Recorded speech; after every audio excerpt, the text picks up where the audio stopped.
So what we really have to do is 3 levels of investigation or proof. The first one is to look at various population studies. And Garland was the first one to publish a big population study, and this was a number of years, I think it was in '87 that he actually published that first big one. Basically, he took about 25,000 people in one of the counties in Maryland, and they volunteered to have their blood drawn to see how much vitamin D they had in their bloodstreams. And then they were followed for 8 years, and anybody who got cancer was put into a special group.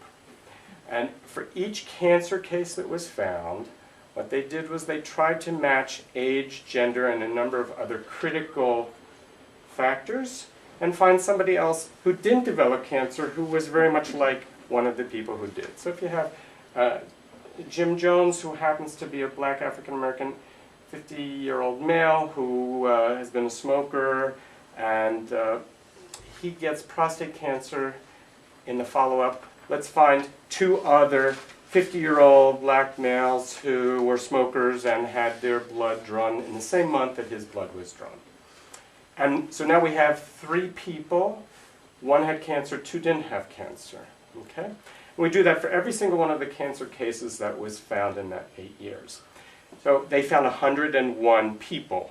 1/3 of them had cancer, and the other 2/3 were the controls.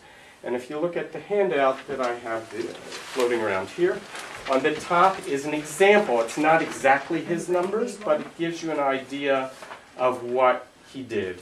He took all of the blood values from the beginning of the study. So this Jim Jones, the black individual who got prostate cancer and was 50 years old, maybe had a blood level that was 13. Okay? In that chart, the bolded numbers are the cancer cases. The grayer light numbers are the cancer-free cases, the controls. Okay?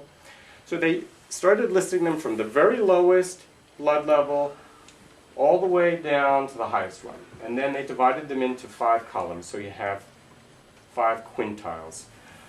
And they looked to see how many cancer cases occurred in the first or the lowest quintile, and then compared each quintile. And basically what they found was that the higher the levels got, the less cancer cases there were. And in fact, the exact thing they found was that in the 3rd quintile, there was a 75% reduction, and in the 4th quintile, there was an 80% reduction from the lowest numbers. So this doesn't prove that vitamin D causes or prevents cancer, but it's a very strong indicator. So in the next 2 decades after that, there were numerous studies that looked at the same question, not just for colon cancer, breast cancer, and a total of 17 different cancer types. And what Garland did again in 2007, since he's the godfather of this whole research, was he took a large number of these population studies for both breast and colon cancer. And he took all the data points and actually was able to make a very interesting curve. If you look at the second chart there, or the first chart, which is the middle part of the paper here, this one here, it's very interesting because over here is the number of cases of cancer, and then along here is an increasing amount of vitamin D in the blood. When you start with very low levels of vitamin D, and you start increasing it, nothing happens to the rates of cancer. They're steady for colon cancer until 22. And then they start dropping at a pretty straight line curve, so that by the time you get to 34 as the average blood level, there's 50% fewer cancers than at the anything below 22. So that means that when the Institute of Medicine says to take 600 units of vitamin D, and that moves you from 15 to 17, it doesn't have any impact on lowering the cancer rate for colon cancer. You have to take enough to get to somewhere beyond 22, and hopefully at 34, maybe even higher. Okay, that makes sense.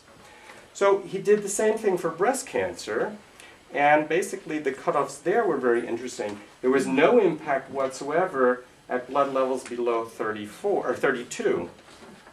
When you got to 32, then they started dropping. 33% reduction occurred at 42 blood level, and 50% reduction occurred at 52.